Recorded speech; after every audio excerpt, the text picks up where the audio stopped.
بسم اللہ الرحمن الرحیم۔ السلام علیکم میرے محترم عزیز دوستو، بنی اسرائیل میں ایک عورت نما آدمی رہتا تھا، باریک آواز، بغیر داڑھی اور نازک مزاج۔ وہ اپنے ظاہری شکل و صورت سے فائدہ اٹھاتے ہوئے زنانہ حمام میں عورتوں کا مساج کرتا تھا۔ کوئی بھی اس کی حقیقت کو نہیں جانتا تھا، سبھی اس کو عورت ہی سمجھتے تھے اور یہ طریقہ اس کے لیے ذریعہ معاش بھی تھا اور عورتوں کے جسم سے لذت بھی لینا تھا۔ وہ کئی بار ضمیر کے ملامت کرنے پر اس کام سے توبہ بھی کر چکا تھا، لیکن ہمیشہ توبہ کا مطلب بھول کر پھر سے وہی گناہ کر بیٹھتا۔ ناظرین گرامی، دل میں توبہ کا خیال لانا خوشبختی کی علامت ہے، کیونکہ جو آدمی گناہ کو گناہ نہیں سمجھتا وہ بدقسمت انسان ہے۔ ایسا ہی کچھ اس عورت نما آدمی کے ساتھ ہوا۔ ایک روز بادشاہ کی بیٹی حمام میں آئی۔ حمام میں غسل اور مساج کے بعد جب محل واپس جانے لگی تو اس کا بیش قیمتی موتیوں کا ہار گم گیا، اور جب تلاش کرنے پر بھی نہ ملا تو بادشاہ کی بیٹی نے حکم دیا کہ حمام میں موجود سبھی عورتوں کی تلاشی لی جائے۔ چنانچہ سب کی تلاشی لی گئی، لیکن وہ ہار نہ ملا۔ وہ عورت نما آدمی جس کا نام نسوخ تھا، رسوائی کے ڈر سے ایک جگہ چھپ گیا۔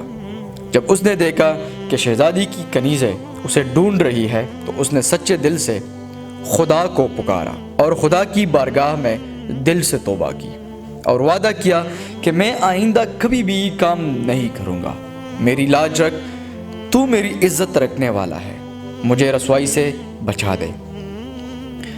ابھی وہ توبہ کر ہی رہا تھا کہ اچانک باہر سے آواز آئی، نسوخ کو چھوڑ دو، ہار مل چکا ہے۔ نسوخ نم آنکھوں سے شہزادی سے اجازت لے کر گھر آ گیا۔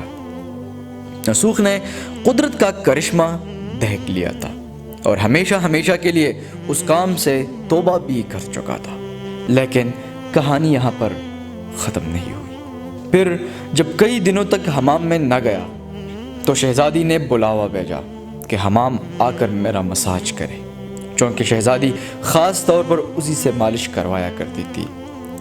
جب نسوخ کو خبر ملی تو اس نے بہانہ بنا دیا کہ میرے ہاتھ میں درد ہے، میں مساج نہیں کر سکتا، اور حمام نہ جانے کا فیصلہ کیا۔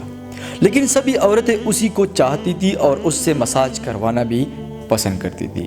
جب نسوخ نے دیکھا کہ اس شہر میں رہنا اس کے لیے مشکل ہے تو غلط طریقے سے کمایا ہوا مال غریبوں میں بانٹ کر اور شہر سے کہیں دور نکل گیا اور ایک پہاڑی پر ڈیرا ڈال کر عبادت الہی میں مشغول ہو گیا۔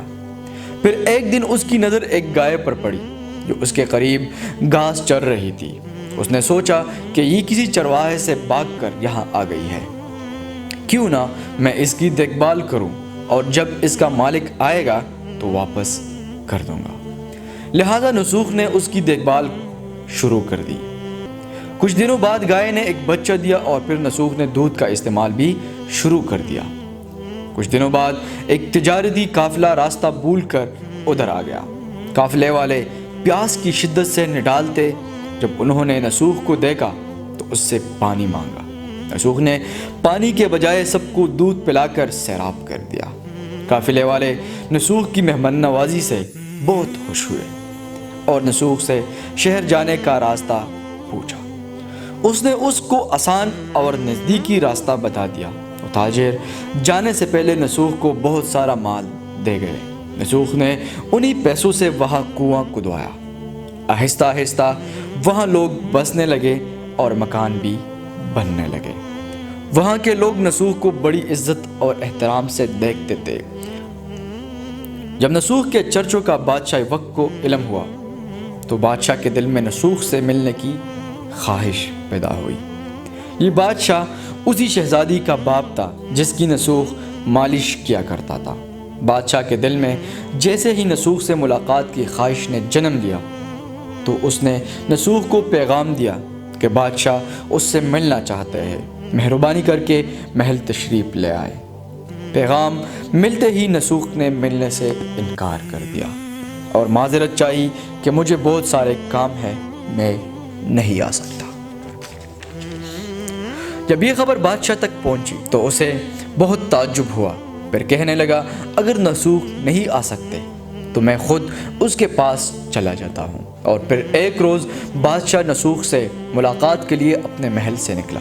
ابھی اس علاقے میں داخل ہی ہوا تھا کہ خدا کی طرف سے ملک الموت کو حکم ہوا کہ بادشاہ کی روح قبض کر لے، اور پھر اس زمانے کی رسم و رواج کے مطابق اور بادشاہ کی نسوخ سے محبت کو دیکھتے ہوئے لوگوں نے نسوخ کو تخت پر بیٹھا دیا اور بادشاہ وقت بنا دیا۔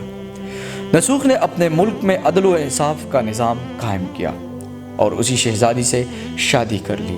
ایک دن نسوخ تخت پر بیٹھے لوگوں کی فریادیں سن رہا تھا کہ ایک شخص وارد ہوا اور کہنے لگا کہ کچھ سال پہلے میری گائے گم ہو گئی تھی، آپ کی عدالت سے گائے کا طلبگار ہوں۔ نسوخ نے کہا کہ تمہاری گائے میرے پاس ہے، آج جو کچھ بھی میرے پاس ہے یہ سب تمہاری گائے کی وجہ سے ہے۔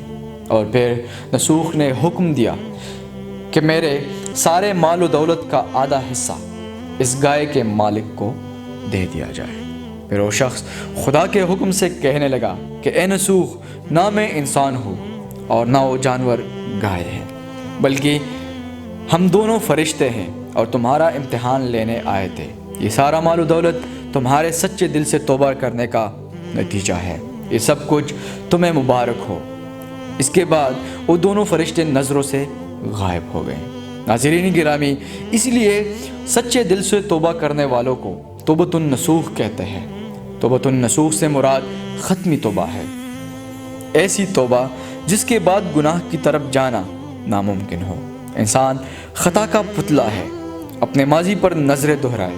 ہم بے شمار گناہ کر کے بھول چکے ہیں، کچھ ایسے ہیں جو یاد ہے، جن پر کبھی کبھی اشک ندامت بہا لیتے ہیں، کچھ ایسے ہیں جو وقت کی خاک میں مل کر خاک ہوئے، جن کے نام و نشان بھی مٹ گئے لیکن کرامن کاتبین کے رجسٹر میں درج ہیں۔ یہ گناہ ہمارے ساتھ اعمال کی گٹری میں بن کر قبر میں جائیں گے۔ ان گناہوں پر زبانی تو ہم استغفار کر لیتے ہیں، لیکن اللہ تعالی ہمیں بھی توبۃ النسوخ کی توفیق عطا فرمائے۔ آمین یا رب العالمین۔